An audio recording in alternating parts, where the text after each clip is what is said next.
Deus, ajuda a gente hoje, nessa nossa jornada pelo texto do Evangelho de Mateus. Nos dá a tua graça e a direção do teu Espírito Santo. Nós te pedimos em nome de Jesus. Amém. Pois bem, vamos lá. Bem-aventurados os pobres de espírito, em espírito, pois deles é o reino dos céus. Bem-aventurados os que choram, pois serão consolados. Bem-aventurados os humildes, pois eles receberão a terra por herança. Bem-aventurados os que têm fome e sede de justiça, pois serão satisfeitos. Bem-aventurados os misericordiosos, pois obterão misericórdia. Bem-aventurados os puros de coração, pois verão a Deus. Bem-aventurados os pacificadores, pois serão chamados filhos de Deus. Bem-aventurados os perseguidos por causa da justiça, pois deles é o reino dos céus.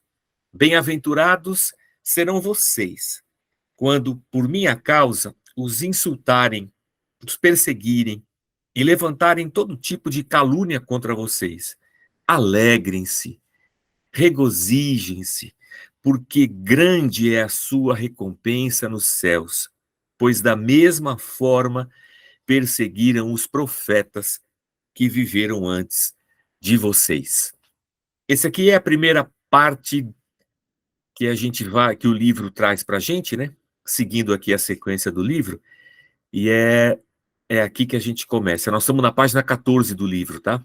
Se você quiser abrir aí o seu livro do ladinho aí, a gente está na página 14, foi onde nós paramos a semana passada. O autor, ele começa com três coisas. Antes, a gente lê o texto no livro, mas antes de entrar na meditação sobre as bem-aventuranças, o autor chama a nossa atenção em três coisas. Quais são as pessoas descritas nessa situação do Sermão do Monte? Para quem Jesus está falando? São ímpios, são judeus, são cristãos, são salvos. Para quem Jesus está ensinando essas coisas? A segunda questão que o autor levanta é quais são as qualidades recomendadas para essas pessoas? O que se espera dessas pessoas? E o que essas pessoas esperam, né? Quais são as bênçãos prometidas? Quais são as bênçãos prometidas para essas pessoas dentro do Sermão do Monte? Então, vamos lá. A gente começa com as pessoas escritas. O autor chega à seguinte conclusão, que as bem-aventuranças são especificações dadas pelo próprio Cristo quanto ao que cada cristão deveria ser. Na discussão lá do texto das pessoas escritas, é interessante a gente ver as abordagens, mas a conclusão é que Jesus está falando para gente que já recebeu o reino dele, e porque recebeu o reino dele, já tem dentro de si a graça de Deus, e essa graça dentro dele agora vai produzir, tem que produzir frutos, né? Então é esse tipo de gente que está escutando Jesus, tá? E aí ele fala bastante sobre a questão da lei, né? Que tem muito autor e teólogo que acha que ali é tão somente manifestação de ensinamentos que dizem respeito à lei, só leis, né? E se é lei, pode ser dada para qualquer um. E o autor vai dizer, e o John Stott vai dizer, não, não é qualquer um que pode fazer aquilo que está dito ali. Para se fazer aquilo que está dito ali, a pessoa tem que ter nascido de novo. Se ela não nascer de novo, ela não consegue viver aquelas bem-aventuranças. E ter aquele padrão ético que as bem-aventuranças e que todo o Sermão do Monte exige. E aí ele faz um paralelo interessante sobre os 9 aspectos do fruto do Espírito Santo.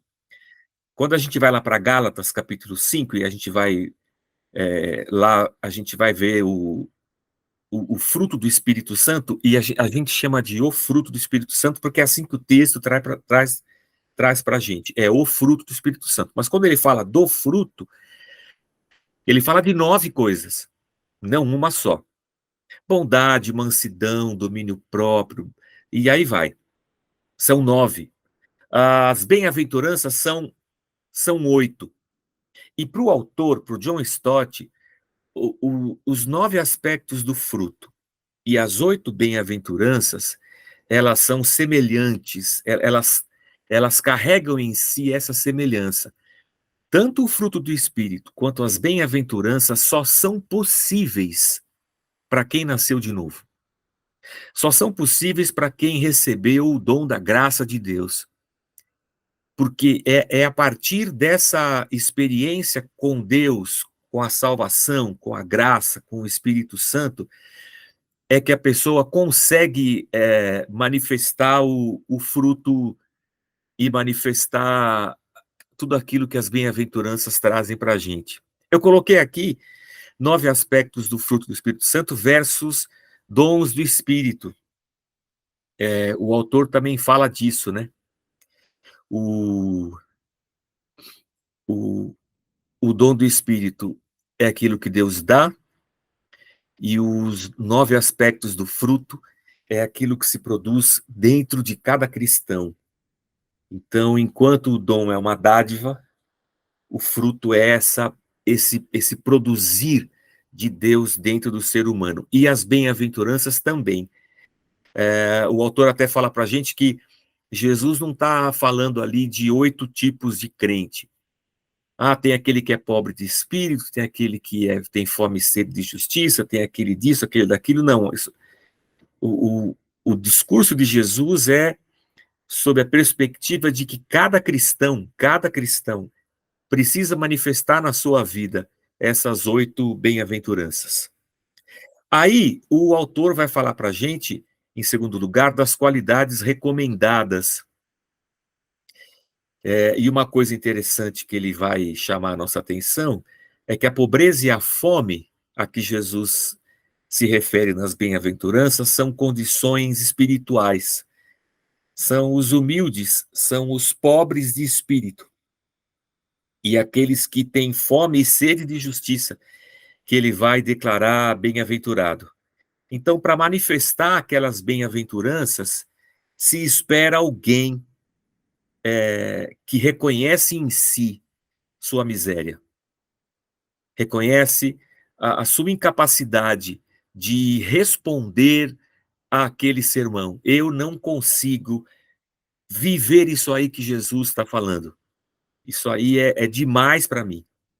Então, eu não tenho condições em mim. Eu reconheço a minha humildade de espírito, reconheço a minha pobreza de espírito. Eu tenho fome e sede, que Deus me justifique, porque eu não tenho como me justificar diante de Deus. Essa é a qualidade recomendada e esperada também, né, daqueles que ouvem esse sermão, na verdade. E aí ele vai falar, o autor vai falar das bênçãos prometidas, né? Para quem quais são as qualidades que essa pessoa tem que ter e quais são as bênçãos que estão prometidas para essa pessoa. Nossa tradução, bem-aventurado, a palavra em grego é makarios. Vocês conseguem ver quando eu passo o cursor aqui, ó?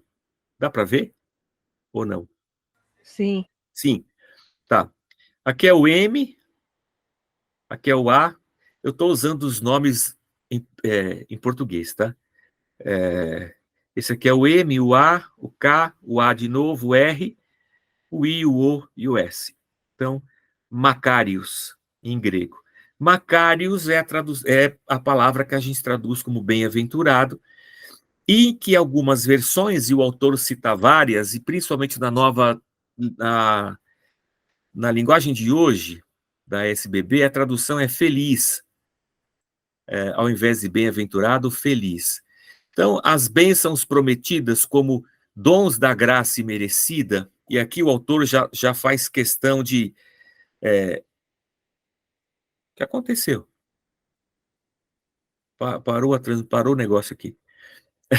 As bênçãos prometidas como dons da graça imerecida, o autor já está dizendo para a gente que a bem-aventurança vem depois que a graça salvadora de Deus, que nós não merecemos, nos alcançou. Então, as bênçãos, assim como a graça que nós recebemos, são as bênçãos gloriosamente compreendidas pelo governo de Deus, experimentadas agora e consumadas depois. Então é o já e ainda não, ou seja, o reino de Deus já está entre nós, a gente já está experimentando esse reino e essa graça de Deus na vida da gente, mas ainda não em sua totalidade. Então, essa totalidade a gente só vai experimentar na consumação dos séculos. Então, há várias bênçãos prometidas ali no Sermão do Monte. Quem tem fome vai ser saciado, quem tem fome e sede e justiça vai herdar o reino, e essas bênçãos prometidas, elas têm um sentido duplo. Elas são para o aqui e agora,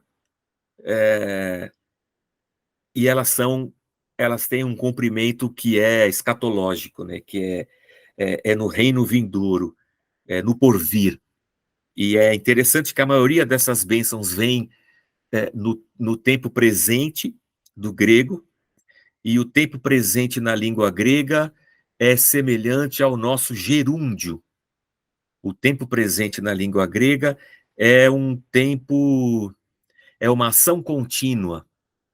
Por isso o gerúndio. Estou indo, estou fazendo, é o nosso gerúndio. Estou fazendo nos remete a uma ação que está sendo feita e continua sendo feita, por isso uma ação contínua. No grego, quando a gente fala, quando a gente usa o presente do indicativo, é essa ação que continua. Então, é para agora, e ela se mantém em nós. E algumas dessas bem-aventuranças, elas estão no futuro. Mas há uma questão interessante na língua grega, é bom para a gente pensar. Na língua portuguesa, os verbos, eles nos remetem ao tempo. Por isso, presente, passado, futuro. Na língua grega, os tempos verbais não estão presos ao tempo. Eles estão mais presos ao aspecto do verbo.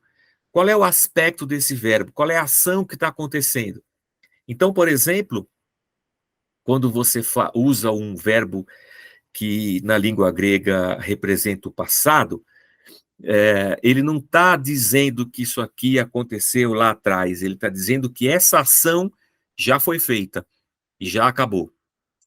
Então, o verbo não está pensando no tempo passado, ele está pensando na ação, que o verbo está dizendo, comprei. Então, comprei um carro. Ele não está preocupado se foi a semana passada, a semana retrasada. O verbo não se preocupa com o tempo, se preocupa com a ação. A compra foi feita, comprei, paguei e acabou. Então, ação completa, tá bem? O presente é ação contínua e o futuro não se detém também nesse aspecto lá na frente, sabe? Futuro como alguma coisa que está lá distante, para além do meu presente. Eles estão preocupados com o aspecto. Então, quando ele fala no futuro, é alguma coisa que vai acontecer, certeza. Vai acontecer. Tem o futuro do subjuntivo, né? Se eu for, se eu comprar, mas no grego é esse aspecto exato, assim, vai acontecer. Então, quando as bênçãos prometidas no Sermão do Monte e nas bem-aventuranças falam sobre o futuro, tem dois aspectos. É alguma coisa que aponta lá para frente, mas é alguma coisa já realizada, né? E que eu tenho certeza que vai realizar, e nessa perspectiva do reino, eu já estou recebendo. Então, muito interessante. Muito interessante. Aí, eu queria fazer uma coisa aqui com vocês. A gente está nas bem-aventuranças aí, né? Vocês estão vendo a tela, tá? O texto bíblico e o livro. Então, a gente está aqui, ó. Vocês estão comigo aí, né? Só achar o cursor aqui, ó. Estamos na página 14. Olha aqui, vou até colocar a página aqui. Ó, quer ver? Aqui, ó. Então, a gente está na página 14. A gente acabou a 13 semana passada. Nós lemos esse texto aqui e vimos essa abordagem do autor. As pessoas descritas, então está aqui. A gente viu isso nos slides. As bem-aventuranças, está em vermelho aqui, são especificações dadas pelo próprio Cristo quanto ao que cada cristão deveria ser. Então, as bem-aventuranças é aquilo que a gente falou lá. Elas dizem respeito a gente que já é crente. Não dá para exigir aquele comportamento de quem não é crente. As qualidades recomendadas, tá no seu livro. Ele fala bastante coisa aqui, e é importante você depois ler, se tiver alguma dúvida, fale comigo. É bacana que ele fala aqui, né? A bênção do reino de Deus não é, em primeiro lugar, uma vantagem econômica. Está longe disso aí, né? Muito interessante. Ele fala sobre o ser pobre de espírito, ter fome e sede de justiça. Ele fala sobre as bênçãos prometidas, sobre o Macários, o bem-aventurado e feliz. E quando ele fala de feliz, ele vai dizer para a gente que feliz é uma coisa muito subjetiva, né? Felicidade é uma coisa muito subjetiva. E o discurso de Jesus ali é bem objetivo, né? Bem pragmático. Então ele vai dizer que feliz não é uma tradução muito apropriada, né? Ele vai dizer que feliz é melhor o termo bem-aventurado. As bênçãos, presente e futuro, a gente falou do tempo verbal, ele até faz uma observação aqui, o tempo verbal futuro enfatiza a certeza do que vai acontecer, e não simplesmente o seu aspecto futuro do tempo, né? Então, quando ele diz os que choram serão consolados, serão certamente consolados. Há consolo para todo aquele que se aproxima de Deus, tá? Então, se você se aproximar, você vai receber o consolo. Muito interessante a certeza que o tempo verbal traz para a gente. Será que as bem-aventuranças nos ensinam uma doutrina de salvação pelos méritos humanos e não pelas obras, o que é incompatível com o evangelho? Porque, assim, bem-aventurado o pobre, porque ele vai ser, dele é o reino de Deus. Isso aqui é interessante, eu vou só parar um pouquinho aqui.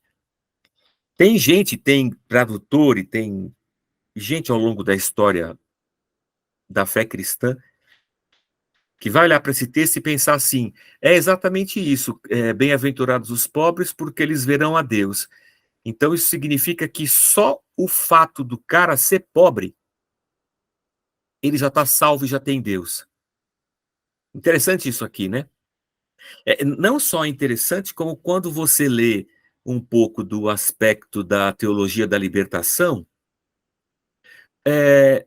eu vou pedir a ajuda de vocês agora. Eu falei um pouco sobre teologia da missão integral e teologia da libertação. A da missão integral é cristã evangélica e a da libertação é cristã católica. Mas eu não falei isso aqui nessa aula, né? Eu falei no Conhecendo a Casa. Quem pode me tirar essa dúvida que surgiu da minha cabeça agora? Eu falei disso semana passada, do Conhecendo a Casa.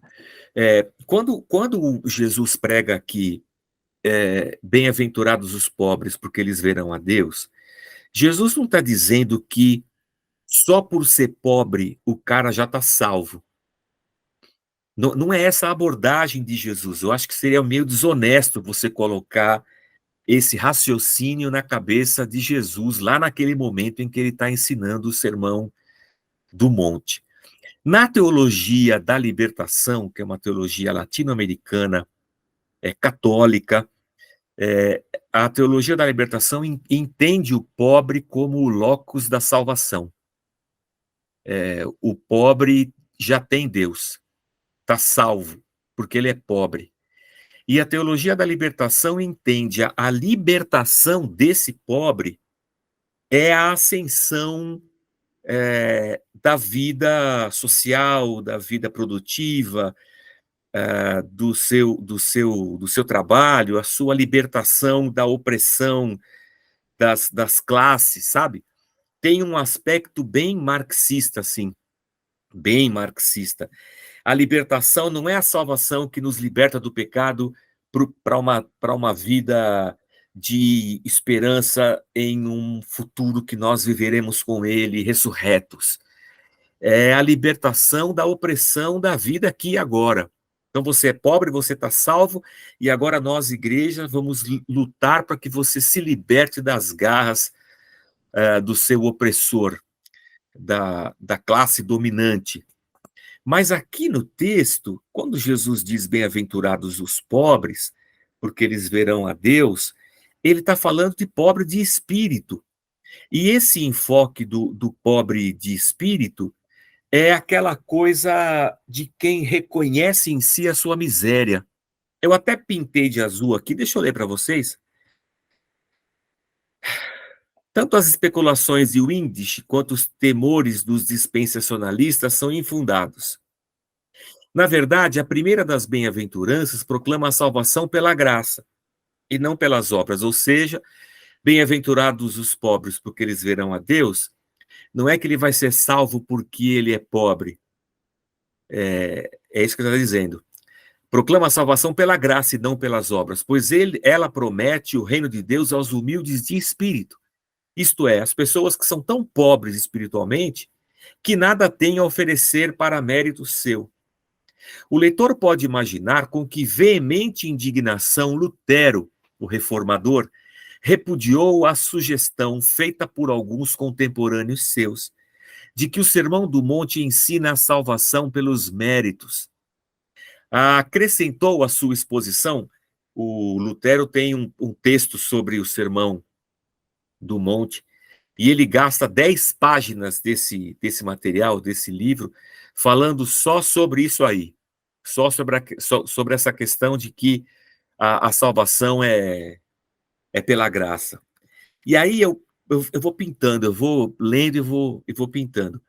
Só uma coisa que eu achei interessante aqui, ainda nesse momento, ele vai dizer assim, a lei nos envia, está aqui em amarelo e vermelho, tá? A lei nos envia a Cristo para sermos justificados. E Cristo nos manda de volta à lei para sermos santificados. Só que é muito, muito interessante, porque quando eu olho para a lei, seja a lei do Antigo Testamento, seja a lei de Moisés, seja a lei que eu encontro aqui no Sermão do Monte, por exemplo, a lei aqui no Sermão do Monte diz assim: vocês ouviram falar que não se pode deitar com uma mulher porque isso é adultério. Mas eu digo a vocês, falou Jesus, se você na sua mente conceber e desejar, você já pecou. Então, quando eu olho para essa lei, eu vou dizer assim, impossível de eu conseguir justificação através dessa lei. Impossível, não vou conseguir nunca. Então, quando eu leio a lei, eu percebo que eu não tenho como, diante de um tribunal, eu ser decretado inocente. Não, você não é inocente. E também não dá para ser inocente, Deus. Olha a lei que você coloca. Se eu só pensar, eu já pequei. Então, quando eu vou para a lei e percebo a minha incapacidade, a lei me manda para Cristo. E quando eu me aproximo de Cristo, ele fala assim: você está justificado. Eu vou te salvar. Meu sangue vai cobrir a tua vida. E aí isso acontece, é um milagre, é uma dádiva de Deus, eu não mereço. E quando isso acontece, Jesus me manda de volta para a lei, não como uma obrigação para alcançar alguma coisa. Ele me manda de volta para a lei para que eu agora, como templo do Espírito Santo, tenha uma vida em busca da santificação. Porque Cristo me salvou, eu quero andar em santidade. Eu não ando em santidade para ser salvo. Eu não cumpro a lei para alcançar a misericórdia de Deus. Eu cumpro a lei porque eu já alcancei a misericórdia de Deus. A lei me manda para Cristo e em Cristo eu recebo a graça que eu não merecia. E ao receber a graça que eu não merecia, Cristo me manda de novo para a lei, para que agora eu tenha uma vida compatível com o Deus que habita em mim, com a esperança que eu tenho, com o novo ser que brotou dentro de mim, no novo nascimento. Então eu não consigo. É por isso que eu não sei se eu falei aqui nessa aula ou se foi na outra aula, às vezes eu me confundo. E só fazendo um paralelo, não está no livro aqui, tá? Mas só fazendo um paralelo, não sei se eu comentei semana passada. É impossível eu querer que as leis bíblicas, cristãs, sejam uma obrigação para toda uma sociedade. Quero criar uma nação cristã, por exemplo. O Brasil vai ser uma nação cristã. Como assim? Como é que eu posso, a partir, por exemplo, do Sermão do Monte, impor para as pessoas que elas cumpram essas ordenanças sem que elas tenham nascido de novo? É impossível.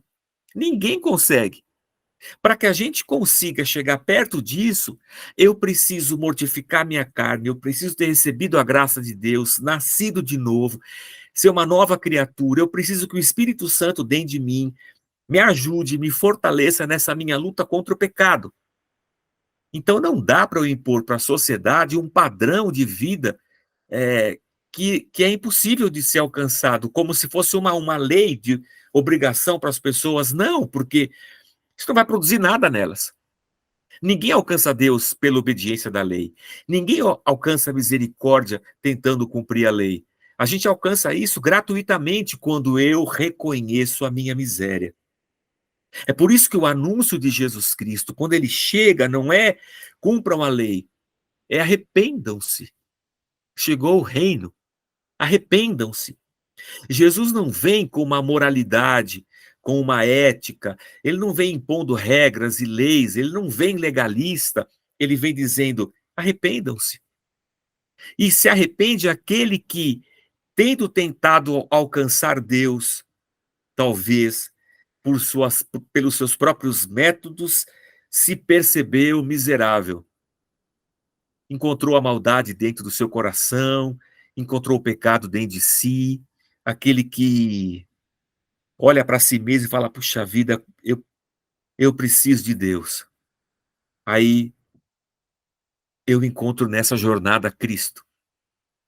E eu vou dizer para Cristo, eu preciso, mas eu não consigo. Ele vai me perdoar, me limpar e vai dizer: volta lá e começa de novo, que agora o Espírito Santo vai te ajudar. Então, muito interessante isso aqui. Por isso que a gente foge de uma abordagem legalista, por exemplo, da nossa comunidade, né? Porque de nada serve.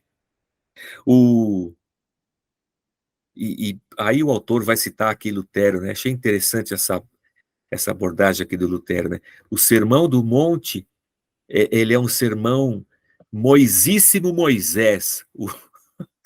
Tá aqui, ó. O Lutero que falou isso, né? O Sermão do Monte é Moisíssimo Moisés, né? É Moisés quadruplicado, multiplicado ao mais alto grau. E só consigo obedecer isso aqui através da obra e graça do Espírito Santo na minha vida. O Sermão do Monte descreve as pessoas nascidas de novo que os cristãos são, ou deveriam ser. Portanto, as bem-aventuranças apresentam as bênçãos que Deus concede, não como uma recompensa aos méritos, mas como um dom da graça. A salvação não é uma recompensa aos méritos alcançados. Salvação é um dom da graça. E as bênçãos da bem-aventurança também. Muito bom. Eu grifei em amarelo aqui, ó, e vou chamar a sua atenção para isso. Olha. Para tornar clara a diferença entre uma moralidade cristã e um novo nascimento, uma fé viva, é preciso fugir de termos como moralidade cristã, a moral cristã. Eu achei isso aqui tão atual por causa do nosso último presidente da República, e essa esperança evangélica de que o Brasil seria um país cristão e que a gente ia conseguir impor uma moralidade cristã para um povo que não é cristão, ou seja, eu vou impor uma moralidade de fora para dentro. Mas não é assim. O que o sermão diz para a gente é que essa espiritualidade, essas bem-aventuranças, são uma fé vivida. Não é uma moralidade imposta, é uma fé vivida. E uma fé vivida é de dentro para fora. De dentro para fora. Ou seja, para eu viver isso aqui que Jesus está dizendo, isso tem que começar lá dentro, a partir da graça e da salvação de Deus. Muito interessante isso aqui também. Importante para a gente refletir sobre qual é a expectativa que a gente tem. Por isso que, desculpa aí, gente, mas deixa eu colocar mais uma coisa aqui. Às vezes, não está no livro também, tá? Eu só vou aproveitar aqui para fazer comentários, tecer comentários. A igreja, muitas vezes, ela trata na sua vida diária, ela trata de impor uma moralidade cristã para os fiéis. A igreja não está muito preocupada, às vezes, com essa fé vivida. E ela está preocupada com essa moral cristã, com o que aparece, com o que se vê. E, às vezes, é uma moralidade fajuta. Veja só, veja bem, veja que interessante. Por exemplo, casos que são muito comuns. O adolescente engravidou. Hoje em dia até está mais difícil. A moça do louvor engravidou. A moça do departamento infantil engravidou. Isso fere a nossa moralidade cristã. E numa ação legalista, a gente não quer isso. Então, o que a igreja faz? A igreja expurga, a igreja põe no banco, a igreja exclui, a igreja coloca debaixo de tratamento. Tinha um termo que a gente usava bastante para falar essas coisas. Tá sob júdice, tá? Oi, alguém falou alguma coisa? Disciplina. Disciplina, tá em disciplina. Veja, eu estou preocupado com esse aspecto que eu estou vendo aqui, ó, de fora. E quero, a partir do lado de fora, enfiar um legalismo lá para dentro. E nem sempre a gente está preocupado com esse aspecto da fé vivida. Não estou preocupado com o interior dessa pessoa. Eu estou preocupado se do lado de fora ela manifesta essa moralidade cristã. Só que é muito interessante. Porque, veja bem, eu estou andando com uma pessoa, ela fuma maconha, frequenta a igreja e fuma maconha, é viciada em maconha. Aí ela vem e fala assim para mim: pastor, eu estou numa luta com a maconha que você não sabe. Meu irmão, puxa, como é que estão as coisas aí? Então, eu já tive um encontro com Cristo, eu tenho vivido essa fé, eu estou feliz pra caramba, eu venho à igreja todo domingo, quero participar da próxima classe de batismo, mas eu estou numa luta aqui dentro de mim com esse vício.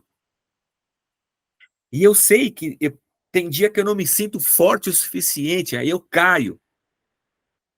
Mas aí eu venho para a igreja e eu oro. E eu, como pastor, como irmão em Cristo, eu, como a comunidade dos nascidos de novo, eu vou olhar para essa luta do meu irmão e vou dizer assim: fica firme, vou mandar junto.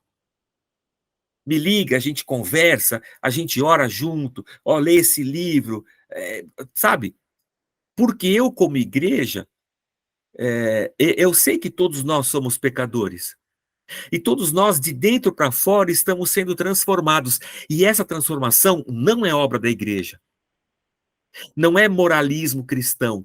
Não é imposição de ética cristã. Não é nada disso. É um novo nascimento que acontece lá dentro. E o fruto do Espírito vai se manifestando. Um caminhar de santidade vai se manifestando. Eu não quero mais pecar. Eu sei que o pecado entristece o Espírito Santo de Deus, então eu estou fugindo dele, mas tem hora que eu caio. E eu falo assim, fica tranquilo, nós estamos juntos nessa luta. Estou junto com você, você está junto comigo, nós estamos junto com fulano, a fraqueza daquele cicrano ali é outra, nós estamos todo mundo junto. Aí chega alguém e fala assim, pastor do céu, não sabe, eu peguei o fulano fumando maconha. Outro dia meu filho viu, nossa, que escândalo, tem que excluir ele da igreja. E eu falo, não, irmã, acabei de falar com ele essa semana, nós estamos orando toda semana aqui para ele se libertar desse negócio. Você seria capaz de andar com ele sabendo que ele tem essa fraqueza? Qual é o nosso papel como igreja? Expor uma moralidade cristã, ainda que ela seja falsa? Ou será que o nosso papel como igreja é fortalecer os fracos? É chorar com quem está chorando, sorrir com quem está sorrindo? Nosso papel como igreja não é cada um carregar a sua cruz?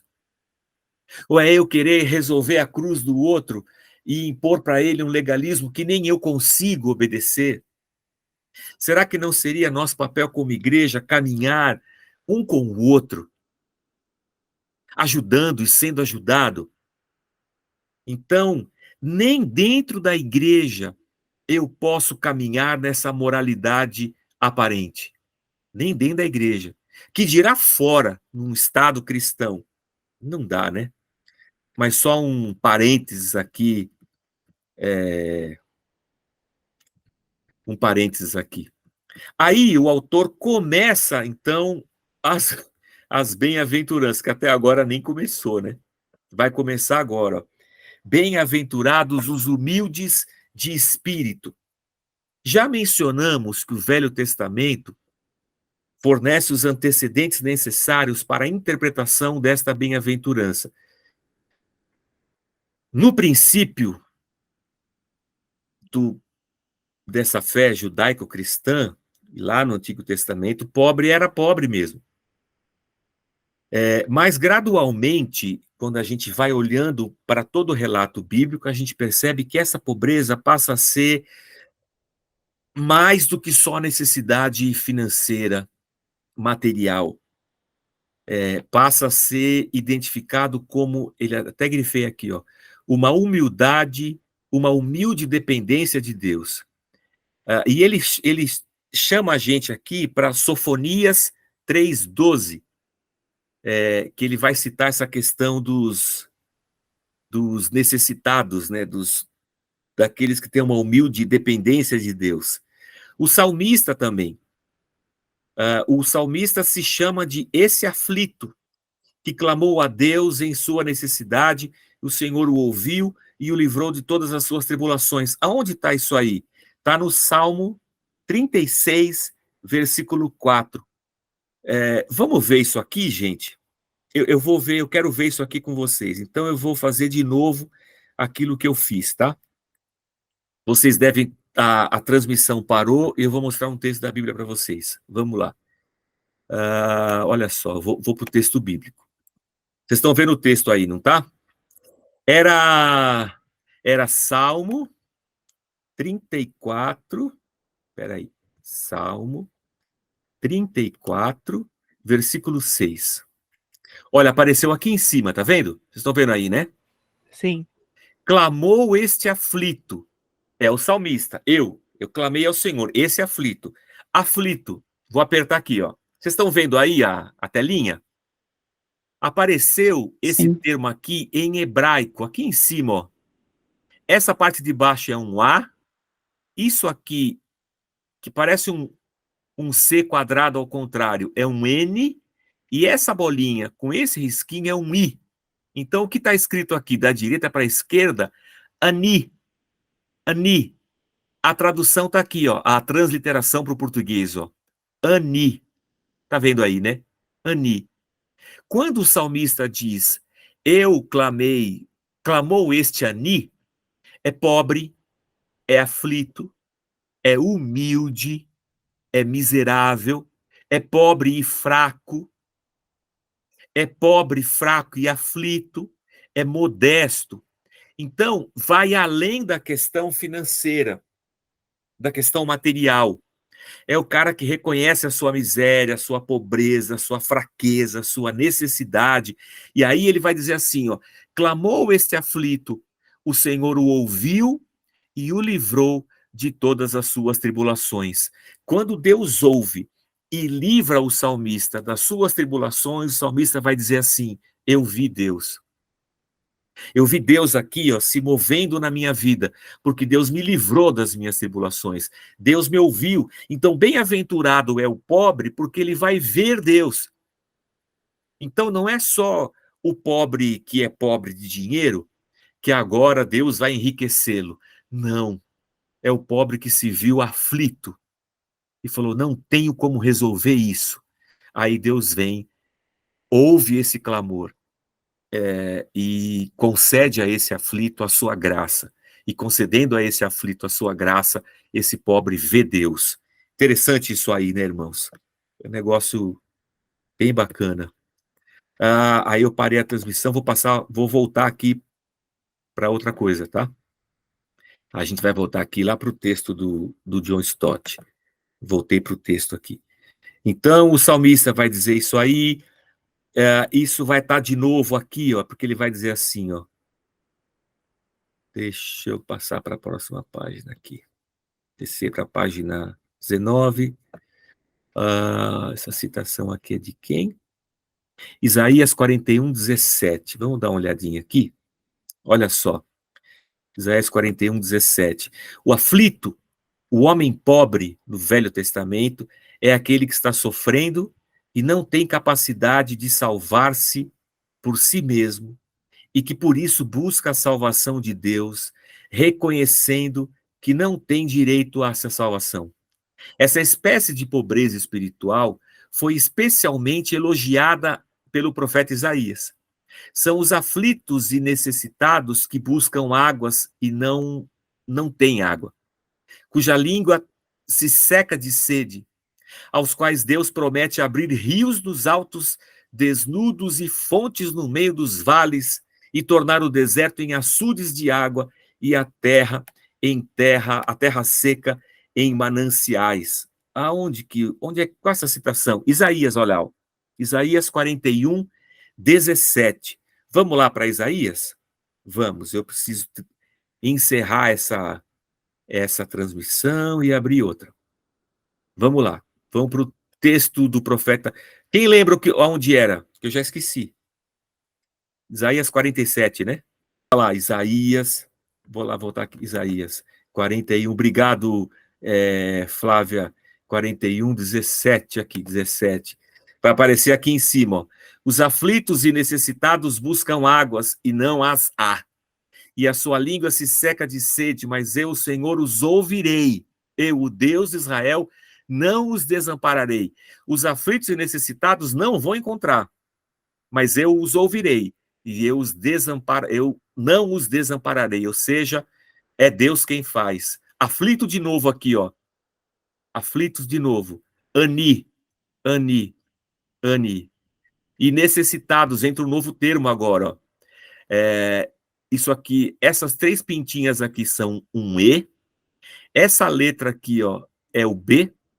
Esse pequenininho aqui também é um E. Mas quando esse E tá com dois pontinhos assim, um em cima do outro, você nem lê ele. Ele tá aí, mas não é para ler. Aí eu vou ler o que então? Eu vou ler um I. Esse aqui vai servir de I. Esse aqui é um V. Isso aqui é um V. Mas quando tem esse pinguinho em cima, ele vira um O. E esse aqui é um N. Diferente do N que a gente tinha visto, porque ele está no fim da palavra. Então ele fica esse rabisco assim, é um N. Ebion. Essa língua aqui é a língua mais esquisita que eu já vi. Deve ter mais esquisita, mas essa aqui é bem esquisita. Ebion, está escrito aqui. E aqui embaixo está transliterado, né? Ebion. É pobre, carente, necessitado, que sofre opressão, que está necessitando de ajuda, de libertação de problemas. E principalmente uma libertação que só se dá através da instrumentalidade divina. Então, esse aflito aqui, ó, é o cara que viu a sua miséria. E esse necessitado é aquele que sabe que essa miséria, ele só pode ser liberto dela pela intervenção de Deus. E esses caras vão ver Deus? Ó, eles vão, porque Deus, na sua misericórdia e na sua graça, vai salvá-los. E é na manifestação dessa salvação que eles vão acabar vendo Deus. Que é... eu acho muito bacana isso, irmãos. Acho muito legal.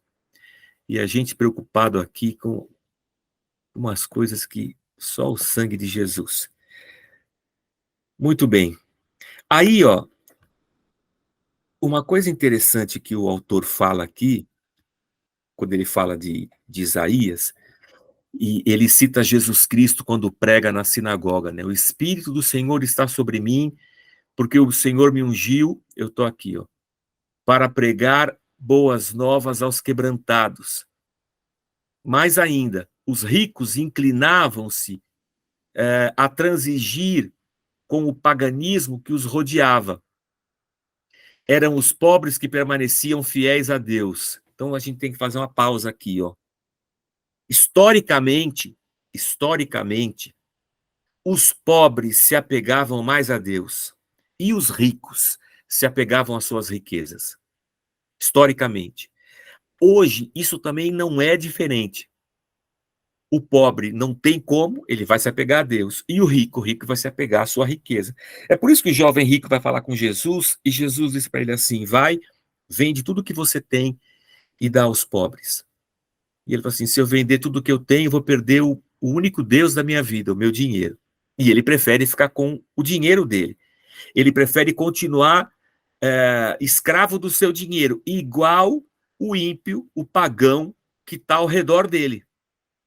Por isso, a riqueza e o mundanismo estão sempre associadas.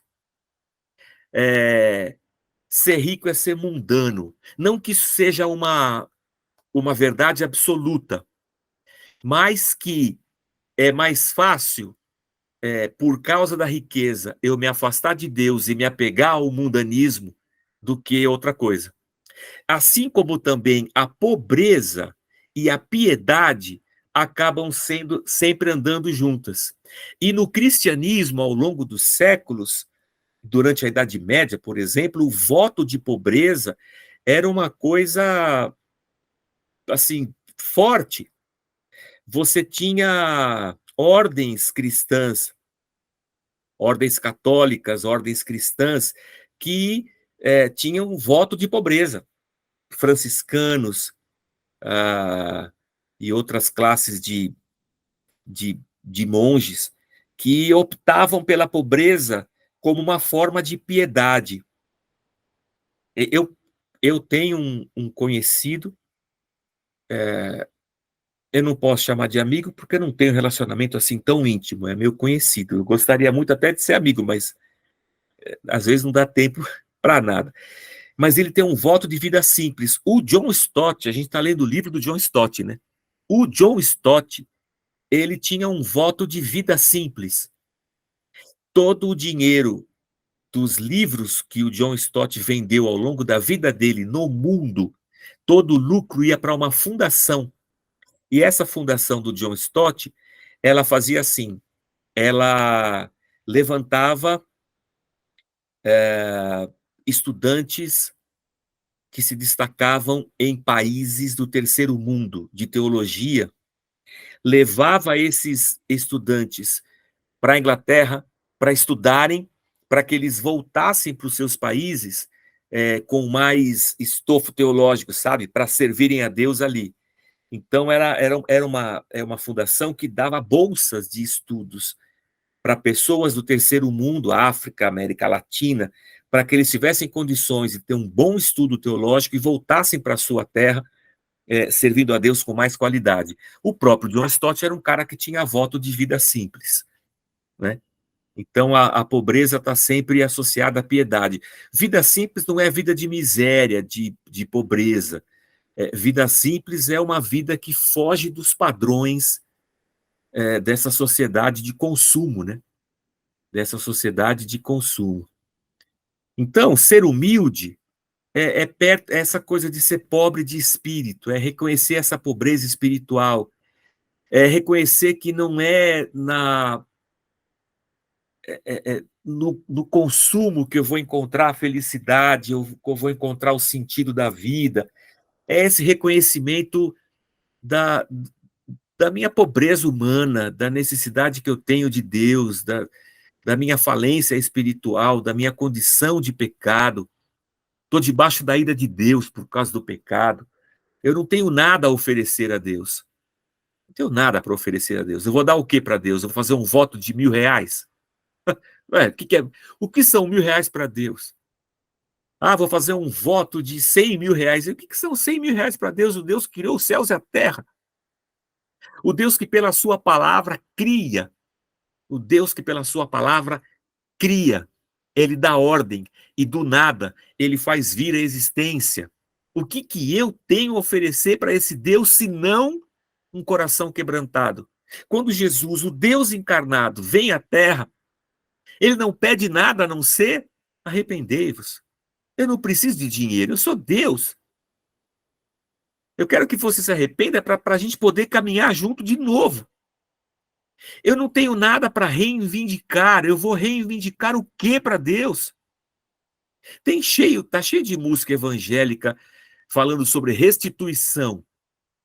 Restitui e traga de volta o que é meu. Irmãos, a única coisa que eu tenho lá no meu passado é pecado. Eu não quero que eles voltem. Eu declaro, profetizo e tomo posse, que eu não estou na condição de declarar, de reivindicar, de tomar posse, de profetizar, porque eu não tenho nada. Eu não tenho com que comprar o favor de Deus e o favor dos céus. Eu não tenho, eu sou um miserável pecador. Essa é a característica que Deus espera de mim, de você. Eu sou um pecador que preciso da graça e da misericórdia de Deus. Não fosse a misericórdia de Deus, o que seria de mim? Bem-aventurado esse cara. Esse cara vai ver Deus. Esse cara vai ver a graça de Deus na vida dele. Aí o Stott cita, eu acho que é uma música aqui, né? Nada em minhas mãos eu trago, simplesmente a tua cruz me apego.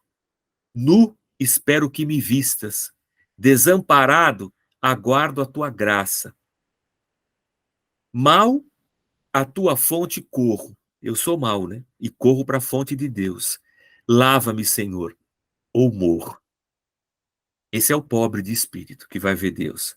Essa é a linguagem do pobre, do humilde de espírito. Nosso lugar é ao lado do publicano da parábola de Jesus, clamando de olhos baixos, Deus tem misericórdia de mim, pecador. Duas pessoas orando. O publicano dizendo assim, Senhor, tem misericórdia de mim, eu sou um publicano pecador. E o fariseu, cabeça levantada, batendo no peito, Senhor, eu sou o cara. Não, a gente está junto com o publicano, Senhor, tem misericórdia de mim. Aí ele vai estar Calvino de novo.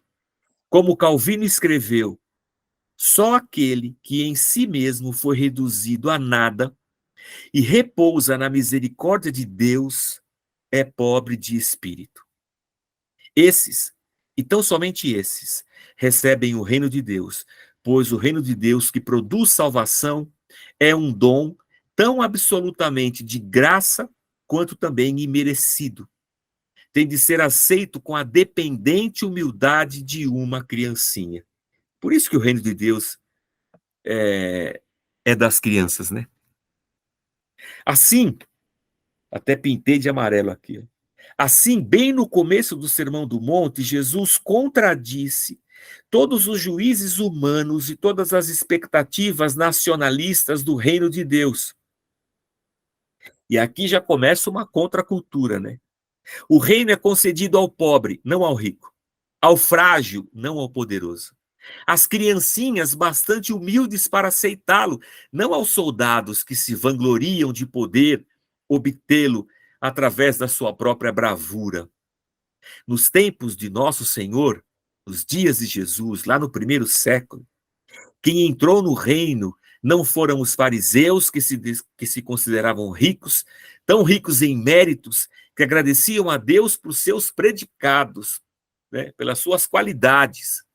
Nem os zelotes que sonhavam com o estabelecimento do reino com sangue e espada, mas foram os publicanos e as prostitutas, o refúgio da sociedade humana, que sabiam que eram tão pobres que nada tinham para oferecer, nem para receber.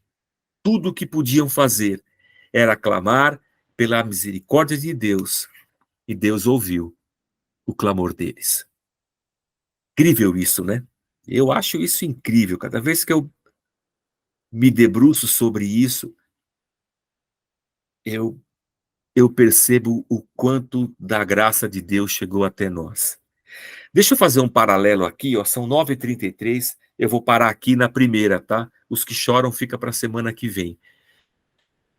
Quando eu me aproximo de Deus, achando que eu tenho direito de receber alguma coisa, porque eu fiz, porque eu conquistei, esse é o caminho que nunca vai me levar até Deus, nunca vai me levar até Deus. E sempre que eu falo, eu vou fugir um pouco do texto aqui, tá? Do livro.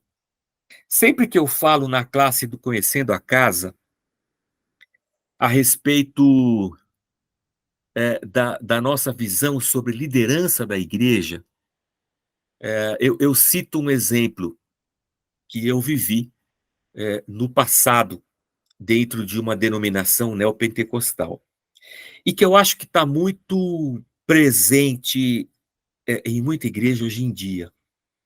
O cara chega na igreja e fala assim, eu quero ajudar aí e tal. Quando ele fala que ele quer ajudar, a liderança, os diáconos, os obreiros, aqueles que já estão lá, eles percebem nessa pessoa o desenrolo. Cara, ele desenrola, ele faz, ele ajuda, tal. Então vamos ungir ele alguma coisa. Aí pode ser obreiro, pode ser aspirante, pode ser voluntário. Vamos ungir ele. Aí eu unjo ele é obreiro, voluntário, seja o que for. Mas ele continua com esse desenrolo aí, com esse desembaraço. Ele faz, ele é presente, ele é fiel. Aí eu falo assim, pô, esse cara aí, vamos ungir ele diácono. Aí a gente unge ele diácono, ele percebe já essa ascensão, né, hierárquica. Aí como diácono, meu, ele já vira líder de equipe, líder disso, líder daquilo, o cara é o desenrolo em pessoa. Aí a igreja fala assim, esse cara é bom, hein? Vamos ungir ele presbítero. Aí eu vou galgando degraus na hierarquia eclesiástica.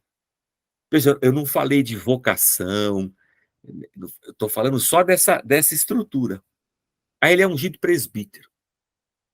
Aí como presbítero ele prega, substitui o pastor fala assim, pô, eu vou abrir uma igreja, vou colocar esse presbítero, eu vou ungir ele pastor. Manda ele para unção pastoral. Aí ele se torna pastor. Quando ele vira pastor, meu, ele é o melhor dos pastores. É o desenrolo em pessoa. Ele faz, ele acontece. Aí o líder fala assim, meu, esse cara vai ser bispo, hein? Porque ele é melhor que os pastores. Ele vai ser o pastor de pastores.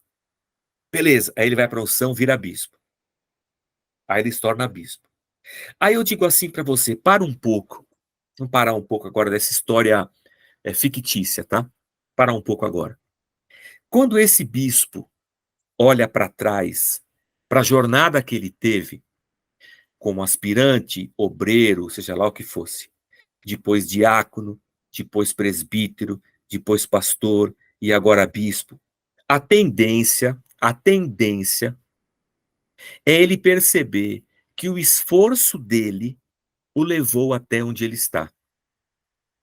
Lá em cima, como bispo, ele não vai dizer assim, foi a misericórdia de Deus, porque toda a estrutura se moveu dentro do desempenho dele e não da misericórdia de Deus. Foi o desempenho dele que levou ele até onde ele está. A igreja viu esse desempenho e foi lançando ele gradualmente dentro dessa estrutura. Isso é muito interessante da gente refletir, para a gente pensar em liderança na igreja e na vida, a vida comunitária. E a igreja também percebe que é nesse desempenho que eu vou alcançar alguma coisa.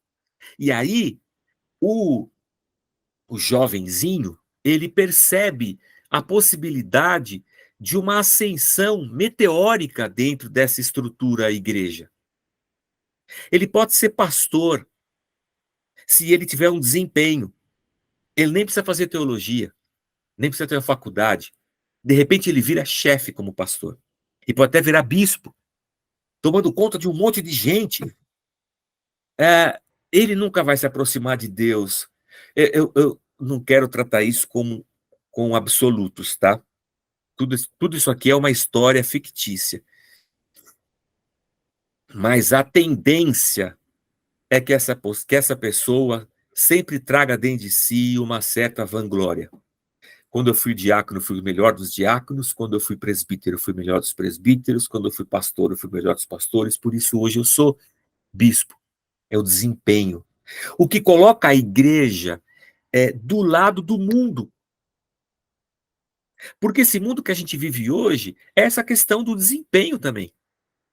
Da excelência, do desempenho, das metas alcançadas, concluídas, dessa vida sabe, eu tenho que produzir, eu tenho que conseguir, eu tenho que fazer, e aí eu vou procurar o coach me ajuda, e eu vou buscar desempenho, performance.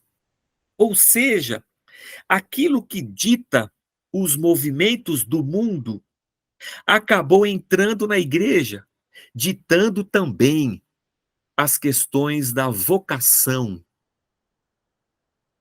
e da possibilidade da igreja ordenar as pessoas para que elas sirvam naquela comunidade. A igreja se sujou com o mundo, se maculou, se contaminou. E agora essa questão da performance do desempenho entrou dentro da igreja. E eu não consigo mais perceber que esteja onde eu estiver, seja como um baterista tocando bateria lá no louvor da igreja, como alguém servindo na diaconia, alguém cuidando das finanças da igreja, alguém servindo lá no departamento infantil, em qualquer área da igreja, eu vou dizer assim, foi Deus que me colocou aqui. Foi a graça de Deus. Não era para eu estar aqui. Talvez tenha gente mais capacitada do que eu, mas Deus me deu essa graça. A igreja reconheceu em mim essa vocação e eu estou aqui, não para ser chefe, estou aqui para ser servo. Estou aqui para servir essa comunidade. O caminho da humildade é o caminho que coloca sempre a glória nas mãos de Deus. O agir é sempre de Deus, nunca é nosso. Então é importante a gente refletir a respeito disso, quando a gente pensa no todo da igreja. E eu acho que essa primeira bem-aventurança aqui é uma boa forma da gente meditar. Lá embaixo, em vermelho, ainda hoje, a condição indispensável para se receber o reino de Deus é o reconhecimento de nossa pobreza espiritual. Deus continua despedindo vazios ricos, os soberbos, os que não se arrependem, os que não reconhecem a sua necessidade, a sua miséria. Como disse Spurgeon, um dos grandes pregadores século passado, a gente já está no 21, né? Do século XIX, acho que o Spurgeon. Para subirmos no reino, é preciso rebaixarmos-nos em nós mesmos. Se você quiser ser chefe, então seja o servo. Se você quer ser o primeiro, então seja o último. É assim no reino de Deus. É o contrário do mundo. Não é para ser igual ao mundo. Misericórdia. Não é para trazer performance para dentro da igreja. Para dentro da igreja, a gente tem que trazer humildade, humilhação, quebrantamento. É isso que a gente tem que trazer. para dentro da comunidade do reino de Deus. Eu acho que é isso aí. Vou interromper o compartilhamento. Alguém quer falar alguma coisa? Foi plausível? Foi boa? Foi proveitosa a reflexão? Sim, já tá bom. Tá ok. Vamos levar isso para a igreja? Vamos levar isso para a nossa vida comunitária? Não dá para levar isso para o mundo, né? Porque nós vamos ser engolidos pelo mundo. Vou levar isso para a comunidade. Vou levar isso para a igreja. Eu vou levar isso para a nossa estrutura de liderança. Eu vou levar isso para mim, para a minha vida. Para eu nunca permitir que o meu coração seja soberbo. Eu vou levar isso para a nossa prática eclesiológica. Eu não vou fazer oração reivindicando de Deus. E restitui, traz de volta o que é meu. Eu profetizo, declaro, tomo posse. Não, eu me aproximo de Cristo de joelho, dizendo, miserável homem que sou. Senhor, pela tua graça e bondade, se o Senhor puder me ajudar, eu agradeço. Misericórdia. Misericórdia. Então, vamos levar isso para a nossa prática de vida, para a nossa espiritualidade. Vocês têm o livro, né, em PDF? Vocês estão lendo assim? Então, tá dando? Legal. Então tá bom. Então, tá, hoje vocês estão silenciosos. Tem 3, 4, 5 cabeças aqui na minha frente balançando, 6 cabeças, e os dedinhos que vão subindo assim, ó. Vai subindo os dedinhos. Hoje vocês estão, nem monossilábico vocês estão. Hoje vocês estão, não sei o que vocês estão. Vocês estão nada, mas tudo bem. Gente, um beijo para vocês. Deus abençoe. Continue a leitura. Semana que vem vamos falar sobre a segunda bem-aventurança. Se der, a gente fala de 2. E vamos que vamos. Espero que esteja sendo produtivo, que esteja ajudando, que nos leve a reflexões boas. Então, tá bom. Então vamos dormir, gente. Beijo para vocês. Tchau, boa noite, Fique gente. com Deus e até a semana que vem. Boa noite.